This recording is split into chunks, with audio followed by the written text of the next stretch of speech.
السلام علیکم ورحمۃ اللہ وبرکاتہ۔ کیسے ہو دوستو؟ میں آپ کا بھائی محمد آصف آپ کے سامنے روبرو ہوا ہوں۔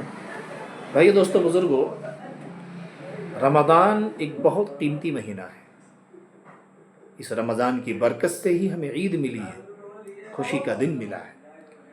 تو اس میں چاہیے یہ ہے میرے بھائی کہ ہم رمضان کی اتنی قدر کر لیں کہ ہمارے عید کا دن جب ہم عید منائیں تو ہمیں اندر سے خوشی محسوس ہو کہ میں نے کچھ کیا ہے جس کا مجھے آج بدلہ مل رہا ہے دنیا میں، عید کے نام پر،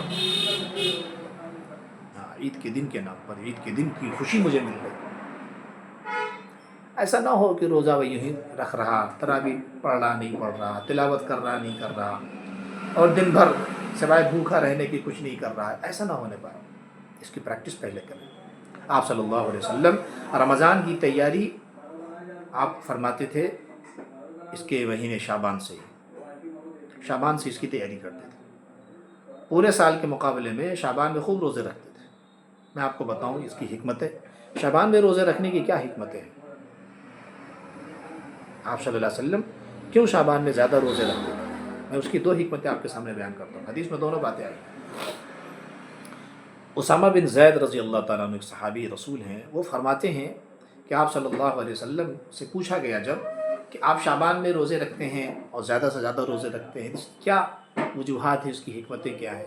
آپ صلی اللہ علیہ وسلم نے فرمایا کہ شعبان کے مہینے میں اللہ تبارک و تعالیٰ کے سامنے سارے بندوں کے اعمال پیش ہوتے ہیں۔ اس مہینے میں سال بھر کے اعمال اللہ تعالیٰ شعبان میں اللہ تعالیٰ کے سامنے شعبان میں پیش ہوتا ہے۔ تو میں چاہتا ہوں کہ جب میرا عمل اللہ کے سامنے پیش کیا جائے تو میں روزے سے ہوں، فرشتے جا کر کہیں کہ میں نے اس بندے کو اس حال میں چھوڑا، یہ روزے سے تھا، یہ روزے سے تھا۔ اور ایک حکمت حدیث میں آئی ہے جس کو مولانا منظور نعمانی صاحب رحمۃ اللہ علیہ نے اپنی کتاب معارف الحدیث میں لکھا ہے۔ بہت ہی بڑا مضمون ہے ان کا، روزے پر کئی حدیثیں نقل کی ہیں، اس میں اس کے ترجمے تفسیر سب موجود ہے۔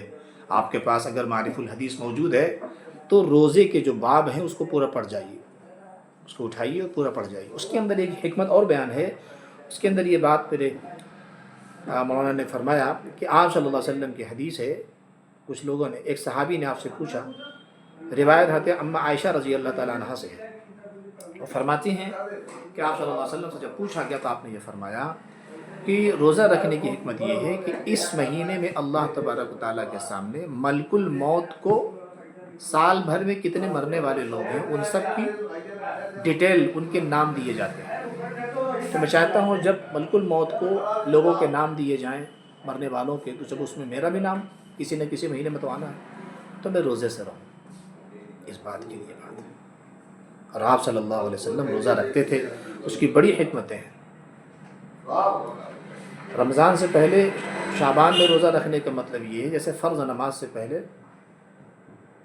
نفل اور سنت پڑھنے کا، اور شعبان کے بعد، رمضان کے بعد یعنی عید کے بعد جو شوال کے 6 روزے رکھتے ہیں، اس کا مطلب یہ ہے کہ جیسے فرض نماز کے بعد سنت و نوافل کا پڑھنا، گویا کہ جو آدمی فرض سے پہلے سنتیں پڑھتا ہے اس کے بعد کی سنت نوافل کو پڑھتا ہے تو وہ کامل نماز پڑھ کے آتا ہے۔ تو گویا ہمیں بھی چاہیے سال بھر میں کہ ہم شعبان کے روزے زیادہ سے زیادہ رکھیں اور پھر رمضان کے فرض و روزے رکھیں، اس کے بعد ہم جب عید ہو جائے تو 6 روزے مسلسل رکھیں تاکہ اللہ تبارک و تعالی ہم کو پورا سال روزہ رکھنے کا ثواب عطا فرمائے۔ یہی بات حدیث میں نقل ہے۔